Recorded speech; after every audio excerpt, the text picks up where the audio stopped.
ಎಲ್ರಿಗೂ ನಮಸ್ಕಾರ. ನನ್ನ ಯೂಟ್ಯೂಬ್ ಚಾನಲ್ಗೆ ಎಲ್ಲರಿಗೂ ಹೃತ್ಪೂರ್ವಕವಾಗಿ ಸುಸ್ವಾಗತ.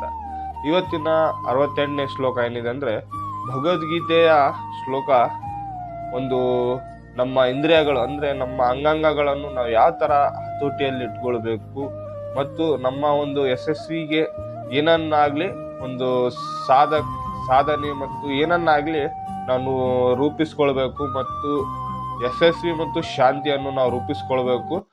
ಆಗ ನಮ್ಮ ಇಂದ್ರಿಯಗಳು ಅಡೆತಡೆಗಳು ಬರ್ತವೆ. ಅಂದರೆ ಇಂದ್ರಿಯಗಳು ಒಂದು ನೈಷ್ಠಿಷ್ಟ ಅಂದರೆ ನಮಗೆ ಬೇಡದೇ ಇರುವ ವಸ್ತುಗಳ ಮೇಲೆ ನಮಗೆ ಅವಲಂಬಿತವಾಗಿ ಇಂದ್ರಿಯಗಳನ್ನು ಉಪಯೋಗಕ್ಕೆ ಮಾಡಬೇಕು ಅಂತ ಒಂದು ಸಂದರ್ಶನವನ್ನು ಹೇಳಲಾಗುತ್ತೆ.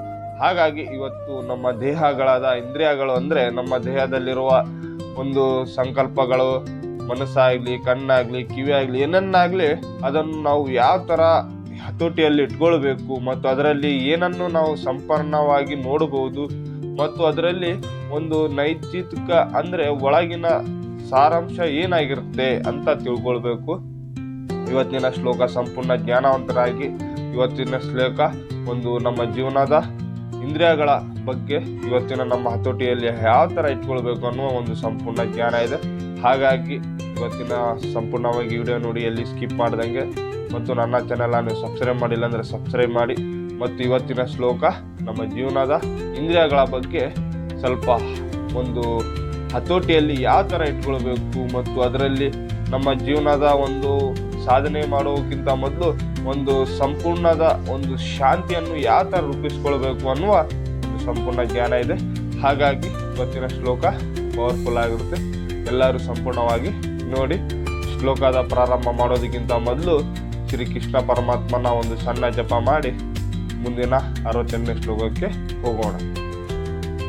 ಕೃಷ್ಣಾಯ ವಾಸುದೇವಾಯ ಹರೇ ಪರಮಾತ್ಮನೆ ಪ್ರಣತಕ್ಲೇಶನಾಶಾಯ ಗೋವಿಂದಾಯ ನಮೋ ನಮಃ ನಮೋ ನಮಃ. ಈ ಶ್ಲೋಕವನ್ನು ದಿನನಿತ್ಯ 11 ಬಾರಿ ಜಪ ಮಾಡಿ ನಿಮ್ಮ ಕಾರ್ಯಸಿದ್ಧಿಗೆ ನೀವು ಹೋಗಿ. ಇವತ್ತಿನ 68ನೇ ಶ್ಲೋಕ ಏನಿದೆ ಬನ್ನಿ ತಿಳ್ಕೊಳ್ಳೋಣ. ತಸ್ಮಾದೇಯಸ್ಯ ಮಹಾಭೂಬಾಹೂನ್ಯೋ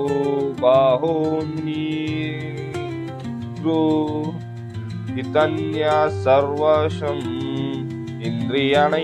ಇಂದ್ರಿಯದ್ಭವಸ್ಯ ಪ್ರಜ್ಞಾ ಪ್ರತಿಷ್ಠಾತಂ.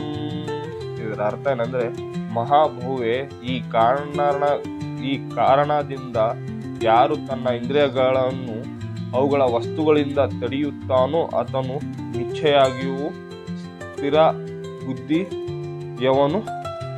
ಬುದ್ಧಿಯವನು ಅಂತ ಹೇಳ್ತಿದ್ದಾರೆ. ಅಂದರೆ ನಾವು ಏನನ್ನಾದರೂ ಇಂದ್ರಿಯಗಳನ್ನು ನಮ್ಮ ಹತೋಟಿನಲ್ಲಿ ಇಟ್ಕೊಳ್ಳಿಲ್ಲ ಅಂದರೆ ನಾವು ಏನನ್ನಾದರೂ ಒಂದು ಸಾಧನೆ ಅಂತ ಆಗಲಿ ಯಶಸ್ವಿ ಅಂತ ಆಗಲಿ ಕಾಣಬೇಕಾದ್ರೆ ನಮ್ಮ ಮನಸ್ಸು ಮತ್ತು ನಮ್ಮ ಇಂದ್ರಿಯಗಳನ್ನು ನಾವು ಬೇಡದೇ ಇರೋ ವಸ್ತುಗಳಾದ ಮೇಲೆ ನಮ್ಮ ಹತೋಟಿ ಅಂದರೆ ನಮ್ಮ ಸಂಕಲ್ಪವನ್ನು ನಾವು ಅಲ್ಲಿ ಅದು ಮಾಡ್ಬೇಕು ತಡಿ, ಇದು ಮಾಡ್ಬೇಕು ತಡಿ ಅಂತ ನಮ್ಮ ಚಂಚಲ ಮನಸ್ಸಾಗ್ಬಿಡುತ್ತೆ.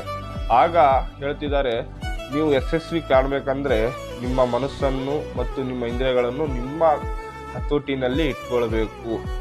ಆಗ ಮಾತ್ರವೇ ನಿಮ್ಮ ಒಂದು ನಿಶ್ಚಯ ಆಗುವ ಒಂದು ಒಳ್ಳೆಯ ಸಂದೇಶವನ್ನು ನಾವು ಕೊಡಬಲ್ಲೆವನು ಅಂತ ಹೇಳ್ತಿದ್ದಾರೆ. ಮತ್ತು ಇಂದ್ರಿಯ ಭೋಗ ಶಕ್ತಿಗಳನ್ನು ಕೃಷ್ಣ ಪ್ರತಿಜ್ಞೆಯಿಂದ ಮಾತ್ರವೇ ಅರ್ಥ. ಎಲ್ಲ ಇಂದ್ರಿಯಗಳನ್ನು ಭಗವಂತನ ದಿವ್ಯ ಪ್ರೇಮ ಸೇವೆಯಲ್ಲಿ ತೊಡಗಿಸುವುದರಿಂದ ಮಾತ್ರವೇ ಅಂಕೆಯಲ್ಲಿರಬಹುದು. ಶತ್ರುಗಳನ್ನು ಅವರ ಶಕ್ತಿಗಿಂತ ಹೆಚ್ಚಿನ ಶಕ್ತಿಯಿಂದ ನಿರ್ಗಹಿಸುವಂತೆ ಇಂದ್ರಿಯಗಳನ್ನು ನಿರ್ಗಹಿಸಬಹುದು. ಇದು ಮನುಷ್ಯನ ಪ್ರಯತ್ನದಿಂದ ಸಾಧ್ಯವಿಲ್ಲ, ಆದರೆ ಇಂದ್ರಿಯಗಳನ್ನು ಭಗವಂತನ ಸೇವೆಯಲ್ಲಿ ತೊಡಗಿಸುವುದರಿಂದ ಸಾಧ್ಯ. ಶ್ರೀಕೃಷ್ಣ ಪ್ರಜ್ಞೆಯಿಂದ ಮಾತ್ರವೇ ಮನುಷ್ಯನು ಸ್ಥಿರ ಜ್ಞಾನಾಗಿರ್ತಾನೆ.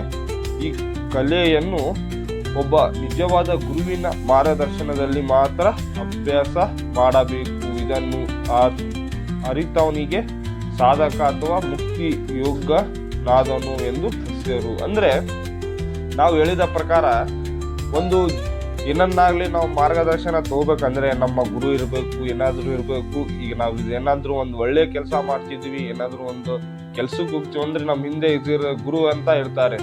ಈಗ ನಾವು ಸರ್ ಅಂಕಲ್ ಅಂತ ಏನೇನೋ ಒಂದು ಮಾತಾಡ್ತೀವಿ. ಆದ್ರೆ ಮೊದಲಿನ ಕಾಲದಲ್ಲಿ ಗುರು ಅಂತ ಹೇಳಿದ್ರೆ ಒಂದು ದೊಡ್ಡ ಋಷಿ ಮುನಿಗಳು ಇರ್ತಿದ್ರು. ಅವಾಗಿನ ನಾವು ಗುರು ಅಂತ ಹೇಳಿದಾಗ ನಾವೇನನ್ನಾದ್ರೂ ತಪ್ಪು ಮಾಡಿದಾಗ, ನಾವೇನನ್ನಾದ್ರೂ ಕಲಿಬೇಕಾಗಿದ್ದಾಗ, ಅದೇ ತರ ನಮ್ಮ ಜೀವನದಲ್ಲಿ ಇಂದ್ರಿಯಗಳನ್ನು ನಮ್ಮ ಒಂದು ಸಂಕಲ್ಪದಲ್ಲಿ ಇಟ್ಕೊಳ್ಬೇಕಂದ್ರೆ ನಾವು ಶ್ರೀಕೃಷ್ಣ ಪರಮಾತ್ಮನ ಸೇವೆಯಲ್ಲಿ ತೊಡಗಿರಬೇಕು ಮತ್ತು ಅವರನ್ನು ಇಂದ್ರಿಯಗಳಿಂದ ನಮ್ಮ ಸಾಧನೆಯನ್ನು ಯಶಸ್ವಿಯನ್ನು ನಾವು ರೂಪಿಸಿಕೊಳ್ಳೋಕೆ ಸಾಧ್ಯವೇ ಅಂತ ಹೇಳ್ತಿದ್ದಾರೆ. ಸಾಧ್ಯತೆ ಇರಬಹುದು ಮತ್ತು ಸಾಧ್ಯ ಆಗುವುದು ಅಂತ ಹೇಳ್ತಿದ್ದಾರೆ.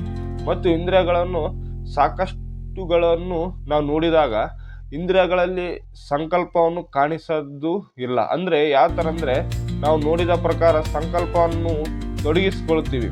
ಅಂದ್ರೆ ಇಂದ್ರಿಯಗಳಲ್ಲಿ ಸಾಕಷ್ಟು ಇಂದ್ರಿಯಗಳಿದಾವೆ. ನಮ್ಮ ಒಂದೊಂದಾಗಿ ಹೇಳಿದ್ರೆ ಬಹಳ ಆಗ್ತವೆ. ಇದಕ್ಕಂದ್ರೆ ಇಂದ್ರಿಯಗಳು ಇದೇ ತರ ಇರಲ್ಲ.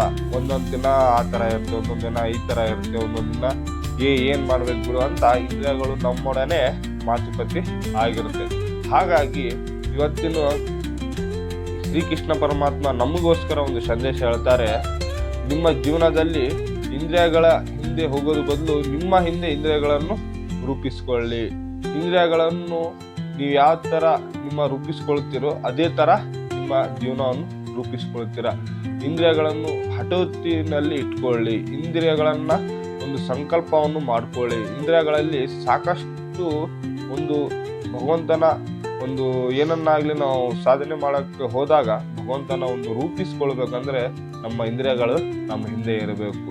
ನಮ್ಮ ಇಂದ್ರಿಯಗಳ ಹಿಂದೆ ನಾವು ಹೋದ್ರೆ ನಮ್ಮ ಇಂದ್ರಿಯಗಳನ್ನೇ ನಮಗೆ ನಾಶ ಮಾಡಿಬಿಡುತ್ತೆ. ಹಾಗಾಗಿ ಇಂದ್ರಿಯಗಳನ್ನು ನಮ್ಮ ಹತೋಟಿನಲ್ಲಿ ಇಟ್ಕೊಳ್ಬೇಕು. ನಮ್ಮ ಮನಸ್ಸನ್ನು ನಮ್ಮ ನಿಜ ಜೀವನದ ವ್ಯಕ್ತಿಗಳಿಂದ ಇಟ್ಕೊಳ್ಬೇಕು ಮತ್ತು ಮನಸ್ಸನ್ನು ಯಾರ ಮುಂದೇನು ಚೆಲ್ಲಾಟ ಮಾಡಬಾರದು ಮತ್ತು ಮನಸ್ಸಿನಲ್ಲಿ ಸಾಕಷ್ಟು ಗೊಂದಲವನ್ನು ಇಟ್ಕೊಳ್ಬಾರ್ದು ಅನ್ನುವ ಒಂದು ಸಂದರ್ಶನವನ್ನು ನೀಡಲಾಗಿದೆ.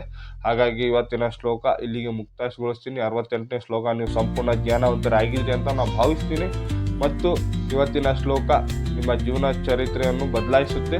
ಹಾಗಾಗಿ ನನ್ನ ಚಾನೆಲ್ಗೆ ಎಲ್ಲರೂ ಬಂದಿದ್ದಕ್ಕೆ ಹೃತ್ಪೂರ್ವಕವಾಗಿ ಧನ್ಯವಾದಗಳು.